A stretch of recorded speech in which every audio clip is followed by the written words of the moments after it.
Bonjour, donc nous allons continuer notre travail sur le livre Maths C complexe. C'est un wikibook. Alors on est dans propriétés et applications, produits scalaires. Alors dans une des vidéos précédentes, je vous ai présenté la décomposition par le vecteur propre. D'accord. Alors on travaille sur des matrices en langage C sur les complexes, donc il faut choisir des matrices symétriques et conjuguées pour obtenir ce travail. Et dans cette situation, j'ai écrit deux fonctions, eigenvector et eigenvalue, voilà, qui calculent une le vecteur propre et l'autre les valeurs propres. D'accord. Alors le problème de ce travail, c'est que ça ne marchait que sur les matrices symétriques conjuguées. Donc j'ai essayé de trouver notre méthode. J'ai trouvé une méthode qui semble fonctionner pour des matrices de taille de 2 à 10, mais au-delà de 10, je ne prendrai pas le risque. Et je l'ai donc appelée X, parce que je ne sais pas, je n'ai pas trouvé de nom, enfin je n'ai pas trouvé l'algorithme, plutôt j'ai construit l'algorithme, donc je ne sais pas à quoi ça correspond exactement.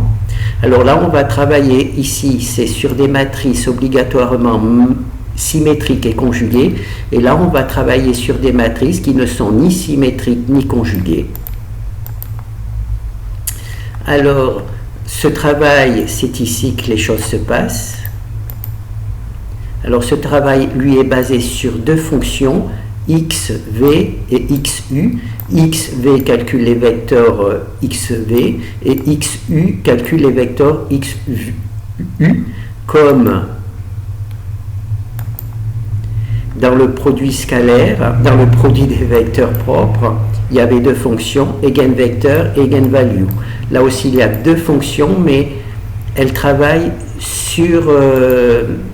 elles fabriquent des vecteurs.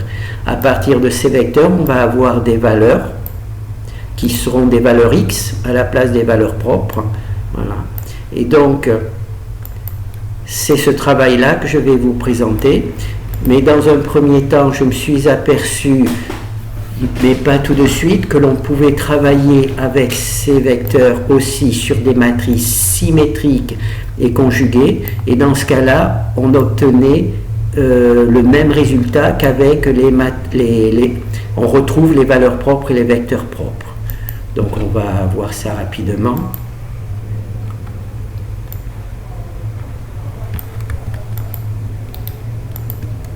Donc là, on travaille sur les matrices symétriques et conjuguées. D'accord. Les matrices symétriques et conjuguées, je vais vous montrer que cela fonctionne aussi sur les matrices symétriques et conjuguées. Donc là, on a notre matrice symétrique, c'est-à-dire ces deux valeurs-là sont identiques, ces deux valeurs-là sont identiques, elles sont conjuguées dans le fait que ici il y a plus, ici il y a moins, et ici il y a plus, ici il y a moins, pardon, et je cherchais l'inverse, et ici il y a moins, et ici il y a plus. Donc ce sont des matrices symétriques et conjuguées. On calcule le vecteur U, d'accord. Dans cette partie X représente les valeurs propres et U représente les vecteurs propres. Vous avez vu qu'il y avait deux vecteurs, U et V.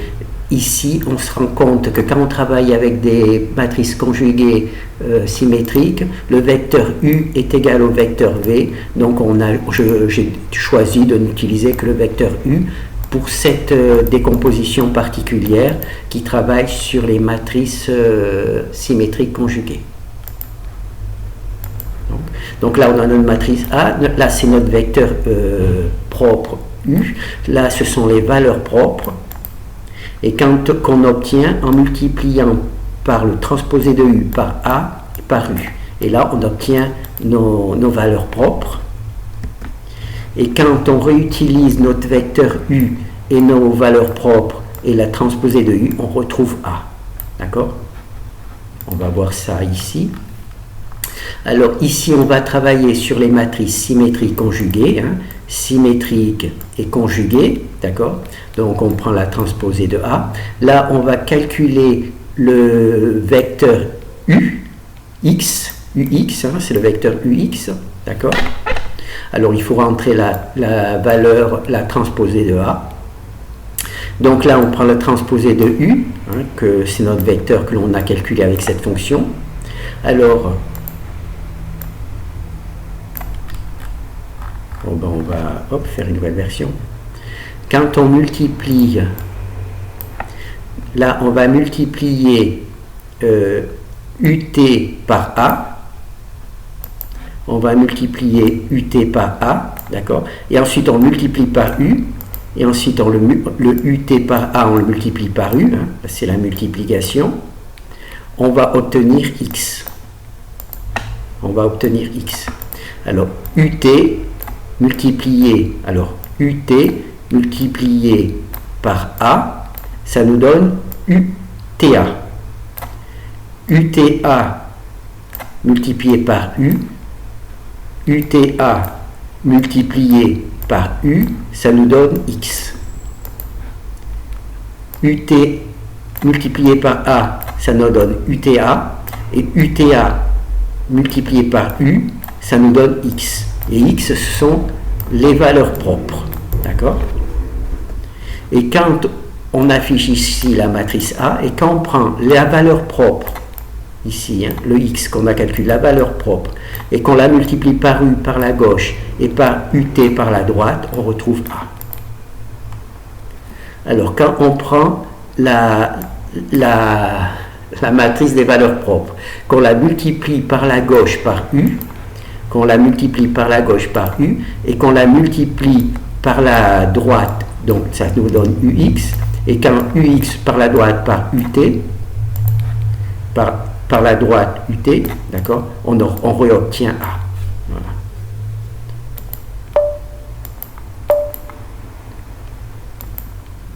Voilà. A, U, notre matrice diagonale, les valeurs propres. On multiplie les valeurs propres par U, par la gauche, par UT, par la droite, et on retient A. Voilà. Donc ça, c'est bon.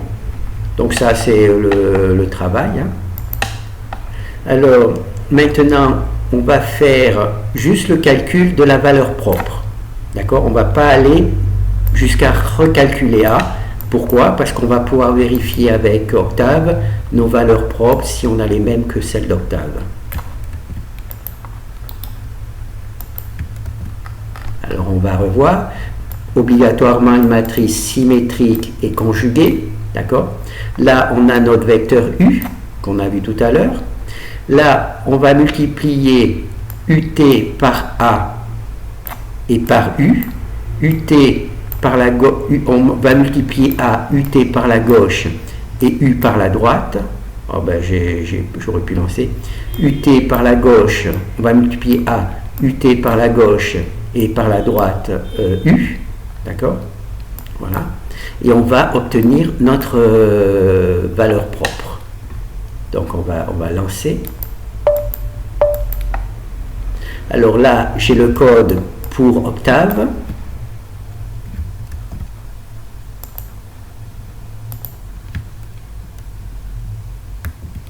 Voilà. Alors ici, on voit, c'est les mêmes valeurs. Hein, c'est les mêmes valeurs. Là, Octave, c'est écrit serré parce que j'ai pas fait l'effort de l'écrire pas serré.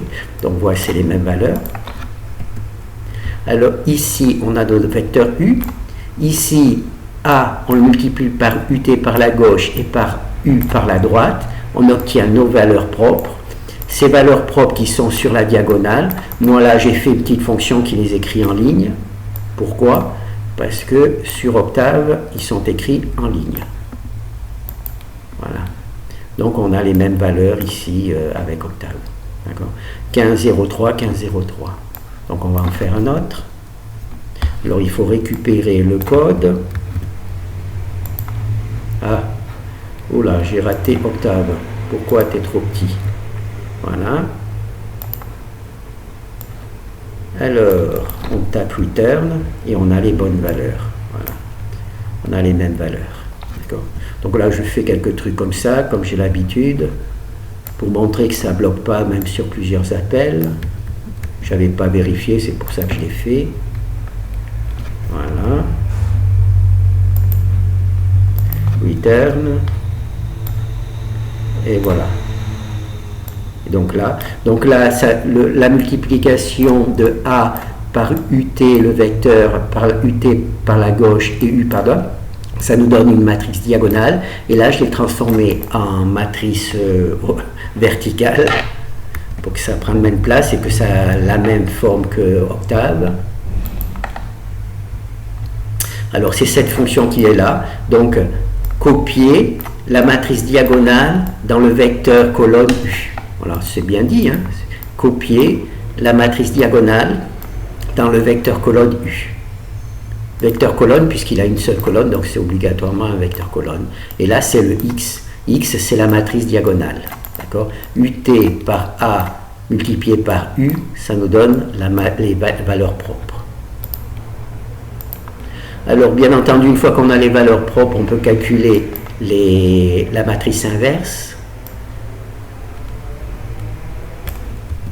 Si la matrice n'était pas carrée, on pourrait dire que l'on va calculer la pseudo-inverse, mais comme la matrice est carrée, on va calculer la matrice. Donc là, il y a la matrice A, là, il y a le vecteur U, là, c'est les valeurs propres. On va prendre l'inverse de ces valeurs-là. On va donc obtenir la matrice inverse de X, hein, puisque X, c'est une matrice diagonale. Et là, on va simplement appliquer U et UT, U par la gauche, UT, et on obtient la matrice inverse. D'accord ? Si ici, il y avait X, on obtiendrait A, mais comme il y a inverse de X, on obtient l'inverse de la matrice A. Et là, on voit quand on multiplie l'inverse par A, on obtient la matrice identité, et quand on multiplie A par l'inverse, on obtient la matrice identité. Donc, matrice symétrique conjuguée. Donc là, c'est le vecteur U. Hein. Là, on calcule l'inverse de la matrice. Je vais vous le montrer. Alors, je mets une petite virgule pour faire une erreur. Je compile, il y a une erreur, je supprime l'erreur. Mais grâce à cette erreur, je peux obtenir la valeur. Donc ici, c'est la matrice qui prend la matrice diagonale X. Hein. Et on va afficher toutes les valeurs qui sont sur la diagonale. C'est cette truc-là qui calcule toutes les valeurs qui sont sur la diagonale. Et on en prend simplement l'inverse. On rentre la valeur du nombre et on en prend simplement l'inverse. D'accord ? Et ensuite, on remet la valeur inverse, ici la partie réelle et ici la partie imaginaire. Voilà. Donc ça, c'est la fonction qui calcule l'inverse de la truc. Donc ça c'est bon, donc là je vais recalculer pour supprimer le rouge, donc là c'est la truc inverse, et là on fait simplement l'inverse de comment ça s'appelle, l'inverse de truc, je vais vous montrer, non, vous voyez, donc là, si je remplace cette valeur-là ici par A, non, par X, pardon, je vais ici avoir A. D'accord ? On va le faire tout de suite. Vous voyez ? Ici, à la place de mettre l'inverse, je vais relaisser X. Et on va voir que... Voilà. Et là, on a de nouveau A. Le A.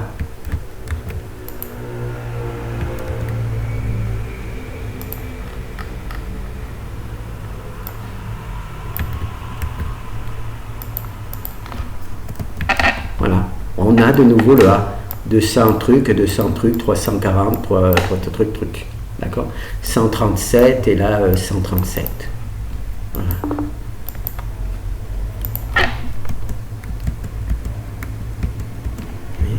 Donc là, j'ai simplement remplacé et maintenant, si je remets inverse de x, qui est la fonction ici qui calcule l'inverse des valeurs sur la diagonale, là j'obtiens la valeur, la matrice inverse. Voilà. Et là j'obtiens la matrice inverse. Pardon, la matrice inverse. Et là, je multiplie l'inverse par A. Et là, je multiplie A par l'inverse.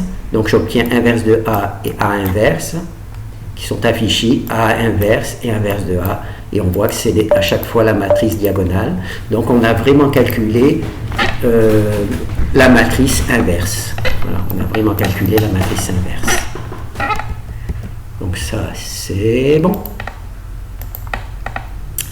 Alors là, on va faire, donc là, on peut calculer aussi les fonctions. Donc on va laisser tomber les fonctions, ça va faire, oh bon, allez, tant pis, on le fait. Hein. Non, tant pis.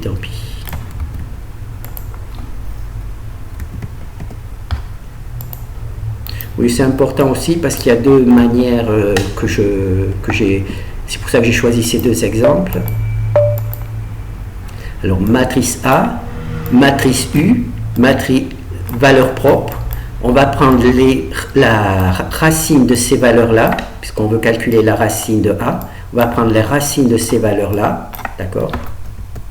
Et on va multiplier cette matrice diagonale où il y a les racines par U par la gauche et par TU par la droite, exactement comme on avait calculé l'inverse ici. Si c'était l'inverse de la matrice diagonale, maintenant on a pris la racine de la matrice diagonale et on obtient la racine de A. D'accord? Et quand on prend racine de A au carré, on retrouve A. Quand on prend racine de A au carré, on retrouve A. 36,84, c'était A. Donc, la matrice symétrique, vecteur U, là c'est les valeurs propres. Voilà, là c'est la fonction qui permet de calculer, on va faire la virgule, on va compiler, ça va faire une erreur, on supprime la virgule, voilà, ça c'est une fonction qui appelle une fonction et qui calcule les valeurs qui se trouvent sur ce truc, d'accord? Et là on calcule que les valeurs, une seule valeur, parce que ça travaille sur les matrices symétriques conjuguées. Donc on ne s'occupe pas des valeurs imaginaires. D'accord? Donc cette fonction-là, elle travaille juste sur les parties réelles. D'accord? Donc, et ici, donc cette fonction-là, je vais retirer ce trait rouge, cette fonction-là, elle va appliquer sur les valeurs propres la fonction racine du langage C. D'accord? Ça, c'est la fonction racine du langage C. Et on obtient bien le résultat, peut-être que j'aurais dû vous montrer. Alors, ici, on calcule, dans ces deux choses-là, on prend la matrice diagonale racine multipliée par U, multipliée par UT par la droite, ça nous donne la racine de A. Hein, comme la même chose, si ici on mettait l'inverse de X, on aurait obtenu l'inverse de A. Et s'il y avait X, on aurait obtenu A. D'accord? Et là, on multiplie simplement la racine de A par racine de A, donc racine de A au carré, et on obtient bien A. Racine de A au carré, on a racine de A au carré, et on retient bien A.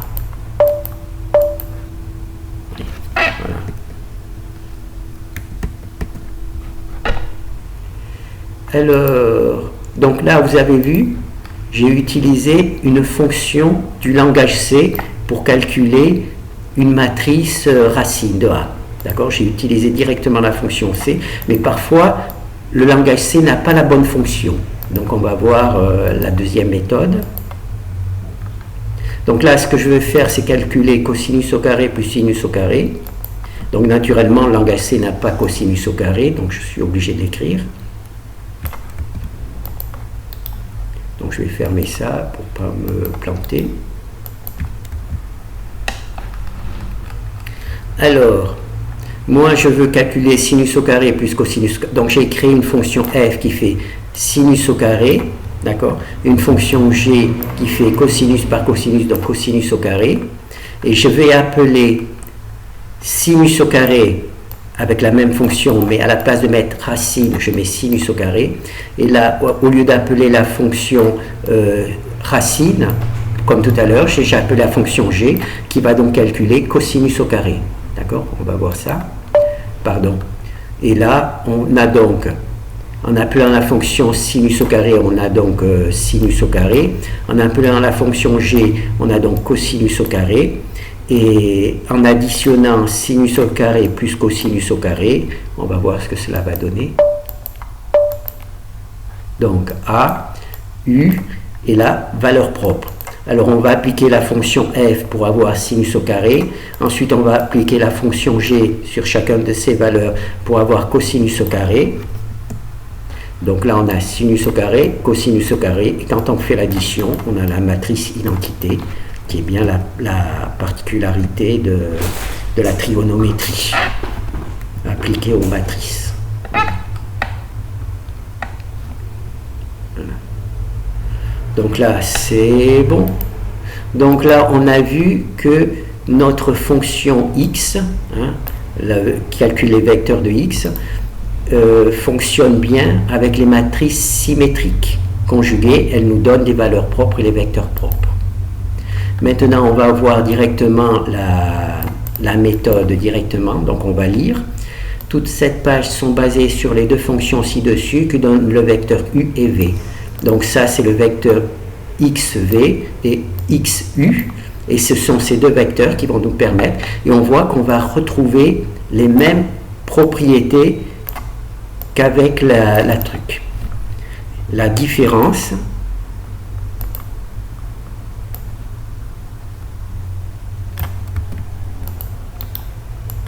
Alors que jusqu'à présent, on travaillait avec des matrices symétriques conjuguées. Cette fois-ci, on va travailler avec des matrices non symétriques ni conjuguées, c'est-à-dire aléatoires. Alors, la matrice A, elle n'est pas symétrique, elle n'est pas conjuguée, elle n'est même pas carrée, d'accord? Et on voit que les valeurs n'ont strictement rien à voir. Ici, normalement, dans les symétries conjuguées, sur la diagonale, il y a 0, il y a juste des valeurs trucs. Et là, on n'a rien. Donc, on calcule le vecteur U, on calcule le vecteur V, et exactement comme avec les autres, en mettant UT multiplié par A multiplié par V, on a cette fois-ci les valeurs X. Je les appelle les valeurs X puisqu'on voit qu'elles ne sont plus réelles. Il y a une partie imaginaire. Donc, j'ai appelé ça les valeurs X, puisque j'ai appelé ma décomposition la décomposition X en vecteur X. Donc là, c'est les valeurs X, d'accord? Elles sont comment on dit? Elles sont pas conjuguées. Non, elles sont pas conjuguées. Elles sont pas, comment on dit, réelles, puisqu'il y a une partie imaginaire. Voilà.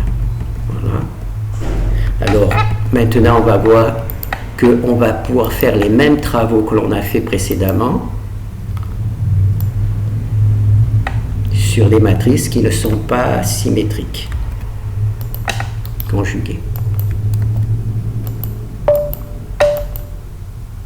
Alors, matrice A, vecteur U, vecteur V, cette fois-ci, il y a deux vecteurs. Alors, ici, on calcule notre valeur X, nos valeurs X, UT multiplié par A truc. Et maintenant, une fois qu'on a nos valeurs X, si on multiplie X par la gauche par U, et X par la droite par VT, on retrouve A. Elle n'a pas la même taille parce que ce sont des valeurs qui sont, comment ça s'appelle, les matrices ne sont pas carrées, donc malheureusement, il y a toute cette partie-là que je pourrais éventuellement trafiquer pour les faire disparaître, mais je préfère le laisser, voilà. Mais on a bien notre matrice A, on retrouve bien notre matrice, simplement la taille est différente, mais là où c'est différent, c'est nul. D'accord? Donc on retrouve bien notre matrice A. Donc A, vecteur U, vecteur V, la valeur X, alors elles ne sont pas réelles, voilà, elles sont des valeurs complexes. Et quand on utilise cette valeur X, qu'on multiplie par la gauche, par U et par la droite, on retrouve bien notre matrice A. Alors, matrice, cette fois-ci, elle est standard, hein, ce n'est plus du tout une truc. Donc là, on calcule V. Ah, je les ai pas bien installés. Donc ici, on calcule U. Hein.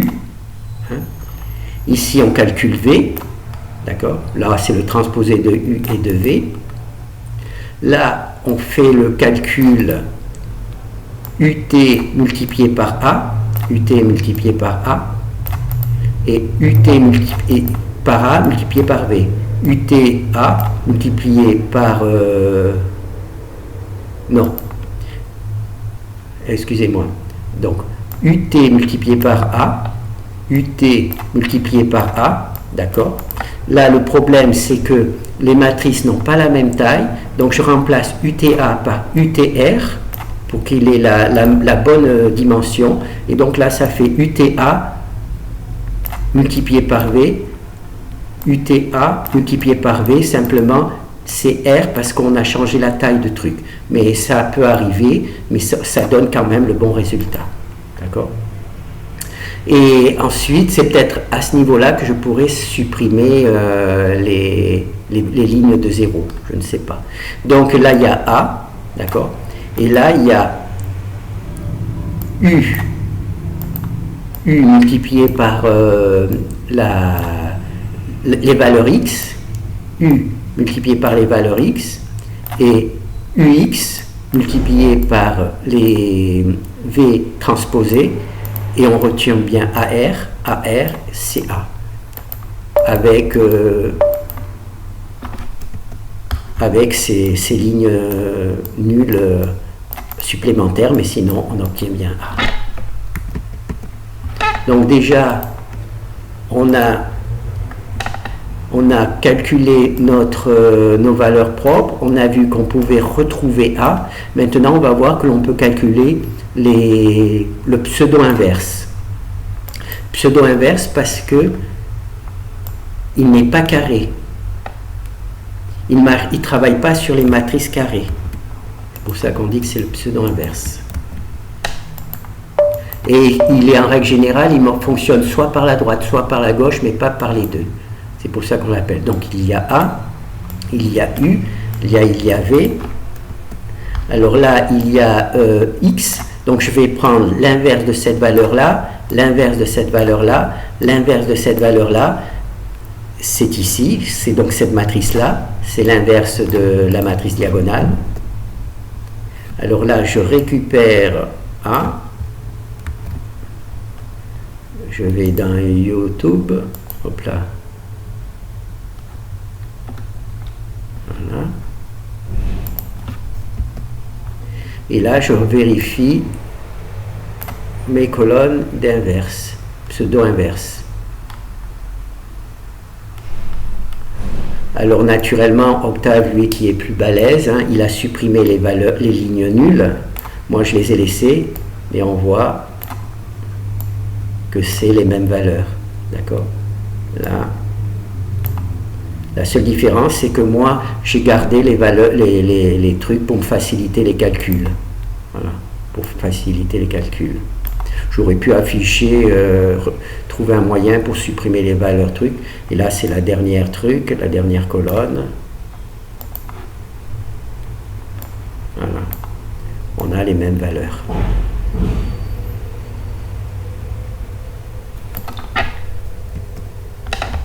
Et là, on multiplie la matrice pseudo-inverse par A et on obtient bien la matrice identité dans le sens où là, elle est carrée. Bien entendu, là aussi, j'ai deux lignes de 0, mais la matrice identité est bien apparente. 1, 1, 1. On va en faire un autre. Matrice A, U, V. Là, on a notre valeur X. Là, on en a pris la racine. Là, on récupère le code pour Octave.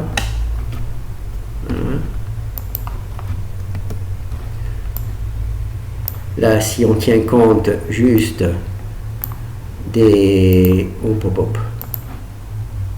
Si on tient compte juste des trucs, on obtient les mêmes valeurs.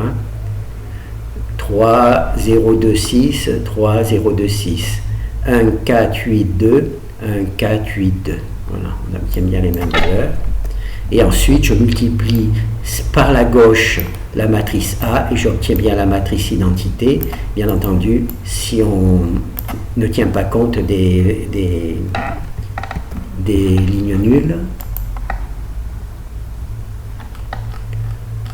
Alors, donc là, c'est une matrice aléatoire, elle n'est plus du tout comme d'habitude. Alors ici, donc là, je vais être obligé de travailler dans le code. Alors ici, on calcule le vecteur U. Ici, on calcule le vecteur V. Ici, on en prend la transposée. Alors, ici, on fait UT par A, et on obtient UAT. D'accord? Là, on change la taille de la matrice pour qu'elle soit corresponde. Et donc, UT par A, on la multiplie par V, et on a donc X. D'accord? Ensuite, ici, on a la fonction qui calcule l'inverse de X, l'inverse de la matrice X. Et ici, on multiplie, oui, est-ce que je l'ai fait? Non. Ici, pour calculer la matrice pseudo-inverse, il faut V multiplié par l'inverse de X, V multiplié par l'inverse de X, ça nous donne V inverse de X, que l'on multiplie par UT. Et ça nous donne la matrice pseudo-inverse de A. Et quand on multiplie pseudo-inverse par A, on obtient un pseudo-inverse de A, et cette pseudo-inverse de A, c'est la matrice identité auquel viennent s'ajouter des lignes. Voilà. Voilà. C'est oh là. Oui, donc là, c'est la matrice pseudo-inverse, ça m'a fait peur. Et là, c'est la matrice identité, voilà, où il y a naturellement de lignes supplémentaires vides.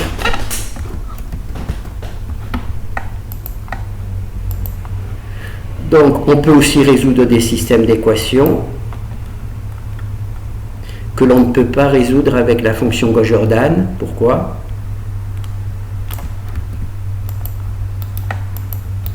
Parce qu'elles ont plus de lignes que de colonnes. Oui.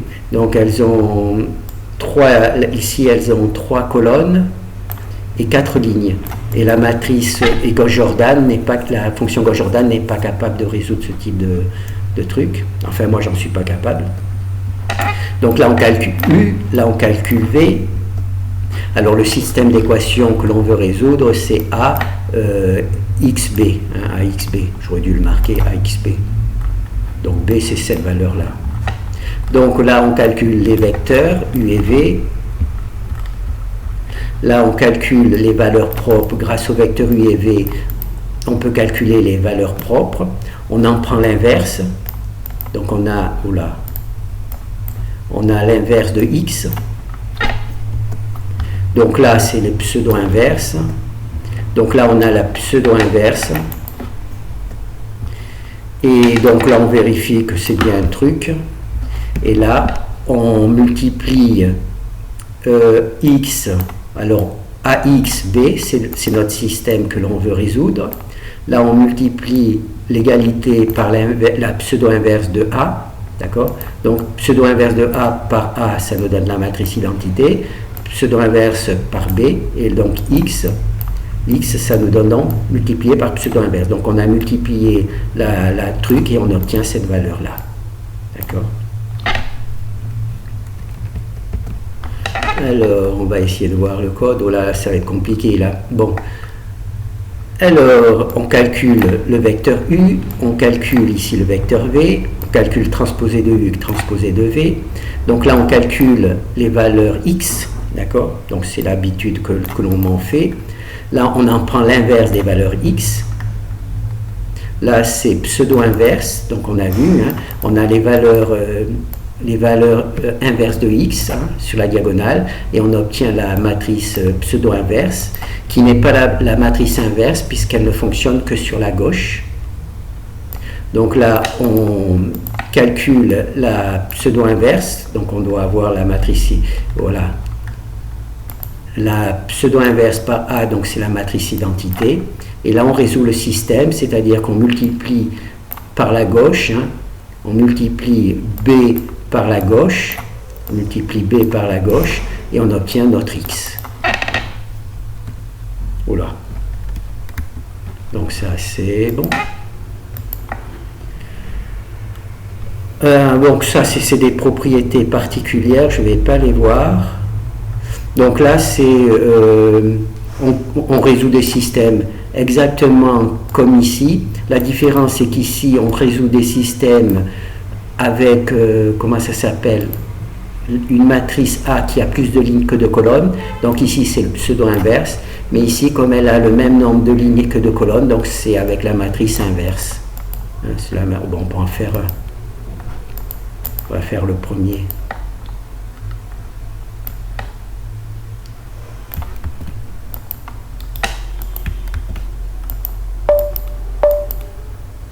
Alors là, la matrice est carrée, hein, elle a 4 lignes et 4 colonnes. On a B. Donc là, on prend l'inverse. Là, c'est l'inverse et plus pseudo-inverse parce qu'on est dans le cadre d'une matrice carrée. D'accord? Et là, ben, ça va vite. Hein. Donc là, j'ai fait tout simplement, j'ai multiplié l'inverse par B. Donc j'ai obtenu X. Et B, c'est cette valeur-là. Et quand je multiplie A par X, je obtiens la même valeur. Je vais peut-être le garder. Donc, oui, d'accord, c'est ici. Alors là, il y a A et B, ce sont deux valeurs aléatoires, elles ne sont pas carrées. On va revoir. Ce ne sont pas des valeurs symétriques conjuguées, ce sont des valeurs tout à fait standards, hein, qui n'ont aucun truc. Alors, ici, il y a X. X, là, c'est les petits X, c'est la valeur AX plus B. Hein, c'est pas le grand X des valeurs trucs. Alors, ici, on a notre matrice. Alors, ici, on calcule V. Ici, on calcule U. Ici, on calcule la matrice des valeurs X. Voilà, on calcule la matrice valeur X. Je l'ai fait sur une seule ligne, hein, pour faire le malin. J'ai fait une seule. Donc d'habitude, je le fais sur 2 lignes. Donc ici, quand on a la valeur X, on en prend l'inverse. D'accord? Et on multiplie V par X et on obtient la matrice, comment ça s'appelle? Pseudo-inverse. Voilà, pseudo-inverse. Voilà. Voilà. Et c'est ici qu'on multiplie A par X. Hein. Le X, il a été initialisé quelque part, hein, je ne sais plus où. Voilà. Ah ben c'est ici. Le X, il a été, bon, on multiplie la pseudo-inverse par B, on obtient X. Et ici, on multiplie A par X et on retrouve B. D'accord? Voilà. Donc ça, c'est bon.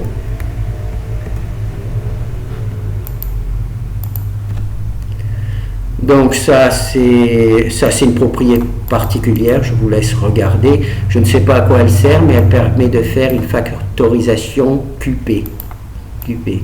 Voilà. Ça permet de faire une factorisation.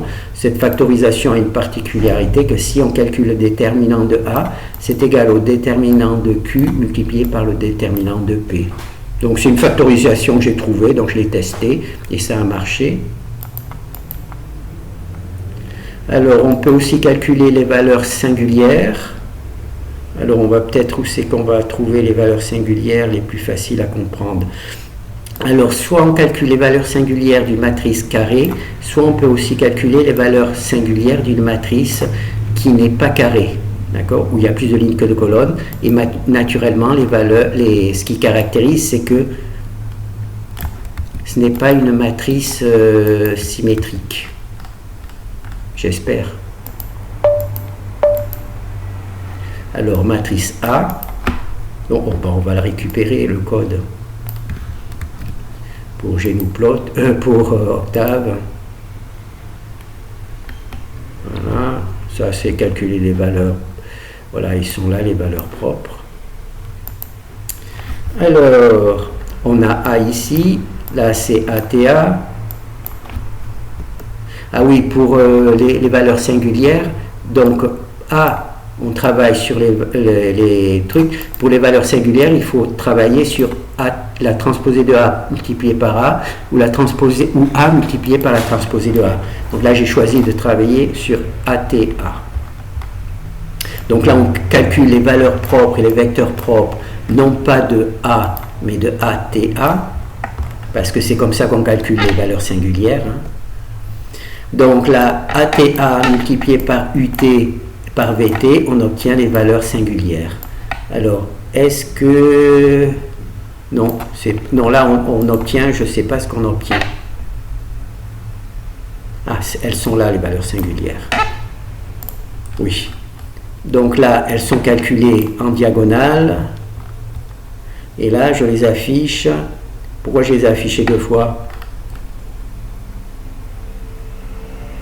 Ah non, excusez-moi. Là, c'est le carré.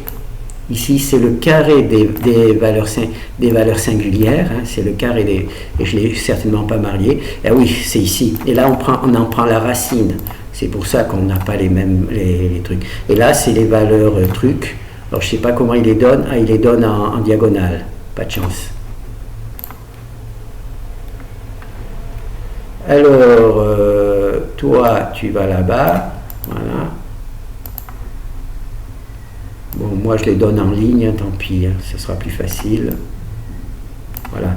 273,55, 273,55, 1995, 77 et 9,44 et 9,44. Voilà. Donc on calcule les valeurs propres. Alors on récupère les valeurs propres de A, les valeurs singulières, pardon.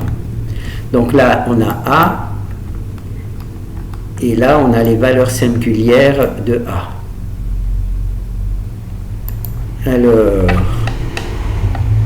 Alors, on se rappelle, pour calculer les valeurs singulières, on ne travaille pas sur A, mais sur ATA, A transposé de A, ou l'inverse, AAT.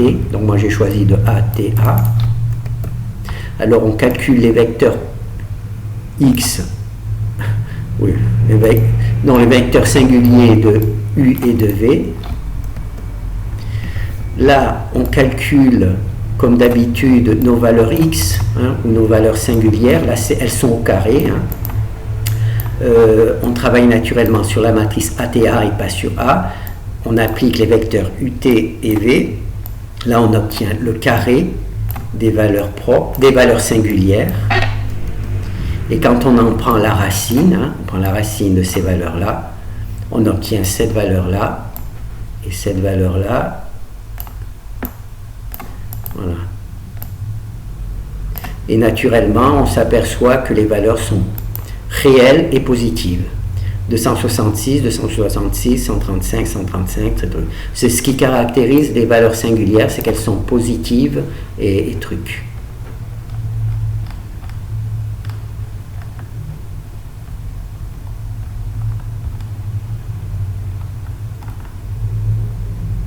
Par contre, moi, je n'ai pas les mêmes V et je n'ai pas le même U que eux. Mais j'ai entendu, enfin dans mes recherches, je me suis aperçu que les vecteurs U et V ne sont pas, comment dire, cela dépend de l'algorithme que vous utilisez pour les obtenir. Par contre, les valeurs singulières, elles sont identiques, quel que soit le calcul de vos vecteurs propres, c'est d'ailleurs ce qui se passe. Là, alors je ne sais pas où c'est qu'on a, qu'est-ce qu'on a fait. Voilà, donc là c'était une matrice dont le même nombre de lignes et le même nombre de colonnes. On va revoir la matrice. Voilà, c'est pas de chance. Voilà, c'est une matrice carrée. Hein. Elle n'est ni symétrique, ni conjuguée, rien du tout, mais enfin elle est carrée. Elle est carrée. Et maintenant, on va voir que mon travail aussi sur des matrices qui ne sont pas, qui sont rectangulaires, qui ne sont pas carrées.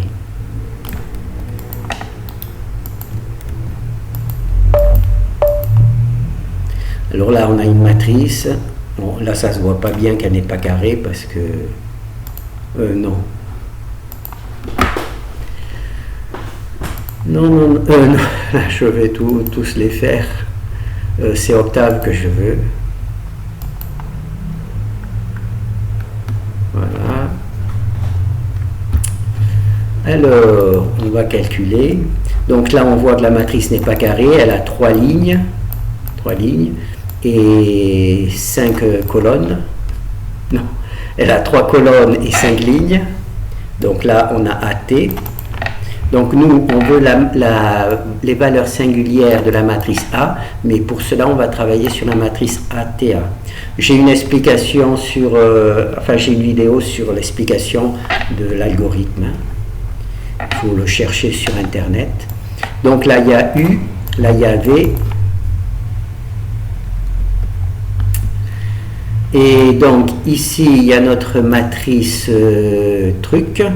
Et les valeurs singulières, ici, et ici, et ici. Donc là, c'est ici. Alors, le nombre de valeurs singulières correspond au rang de A. Voilà. C'est-à-dire que si on avait utilisé une fonction Gauss-Jordan, on n'aurait eu que 3 lignes correctes. Toutes les autres seraient nulles. Donc là, on va voir le résultat par rapport à Octave. Ah, voilà, donc il y en a 3. Donc, 238, 238, 190, 190 et 80, 80. Voilà, 80. Et c'est toujours. On peut faire un petit essai. On va mettre 10 lignes et 3 colonnes. Et 4 colonnes, allez. On va voir qu'est-ce que ça donne. Bon, pour le visuel, ça risque d'être un peu gênant parce que ça peut être un peu gênant. Là, je prends des risques parce que si je me plante, que je dois refaire toute la vidéo, là, je serai... Ah!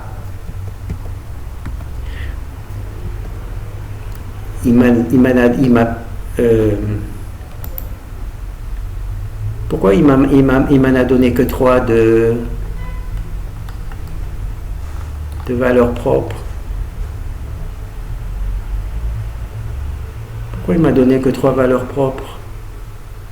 Que 4 valeurs propres? C'est marrant quand même.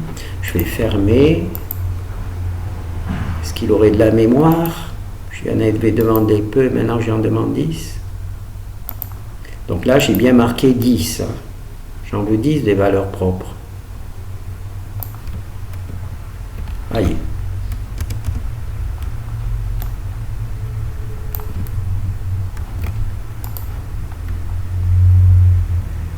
Et il m'en donne que 4. Bon, ça, c'est pas juste. Je sais pas pourquoi. Donc, déjà, on va voir les 4 premières, voir si elles sont bonnes. Donc là, c'est l'affichage. Là, c'est l'affichage de U et de V. Là, c'est truc. Ah, ben oui, il n'y a que 4 valeurs propres. Ben ça, oui, c'est marrant. Je sais pas pourquoi j'étais prêt à en avoir 10. Donc, on a toujours nos 4 valeurs propres. 364, 292, 155, truc. D'accord. Ah, d'accord, il fallait 10 colonnes. Bon, on va essayer 10 colonnes. Allez, on est 10 colonnes et 11 lignes. Une de plus, juste pour l'embêter. On va voir si ça plante. Donc là, on récupère Octave. Là, je joue vraiment avec le feu. Alors, mes valeurs propres, où elles sont? Ah, d'accord, donc là, j'en ai bien 10, mais elles sont... hop. On va voir. Là, ça passe. Il n'y a pas eu d'erreur. Bon, les matrices sont très grandes puisqu'elles ont 10 lignes. Hein. Là, c'est V. Et, ah ben c'est là. Ah ben c'est là, elles sont là. Mais il y a 10 valeurs singulières. Et on va voir. Donc, 432, 432, 408, 408, 388, 388. Hop. Comment on fait là? Hein, comment on fait? Hop. Il aurait pu les écrire en...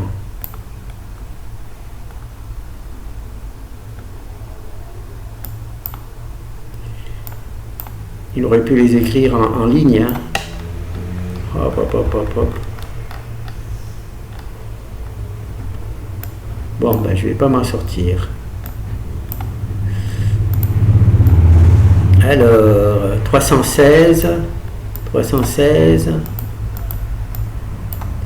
316, bon, ben, c'est bon, 246, 246, et la dernière, c'est 47, 31, et la dernière, c'est 47, 31, où je suis parti. La dernière, 47, 31, oui. La dernière, 47, et 91, 96 au-dessus. 91, 96, bon, c'est bon. Bon, et ben, je m'en suis sorti. Donc là, c'est une matrice 10, 11. Donc elle a 10 trucs. Mais je ne m'amuserai pas à aller au-delà de 10. Hein, parce qu'après, il y a soit des erreurs de calcul, soit les algorithmes ne sont pas assez forts pour résoudre. Bon, voilà. Donc là, on a vu une matrice 11, 10 sur les valeurs singulières. Bon, j'ai pas trouvé d'application pour les valeurs singulières pour l'instant, donc c'est juste ce truc. Voilà. Donc, ce que je voulais vous proposer, c'était la décomposition par les vecteurs x, en opposition à la décomposition par les valeurs propres qui travaillaient uniquement sur des matrices symétriques conjuguées. Là, on travaille sur des matrices non symétriques, non conjuguées, et même des matrices qui ont plus de lignes que de colonnes. Je n'ai pas fait la version qui permet de travailler avec plus de colonnes que de lignes, parce que je ne m'en sens pas capable. Donc là, j'ai juste fait matrice carrée et matrice plus de lignes que de colonnes. Voilà. Bon, ben merci.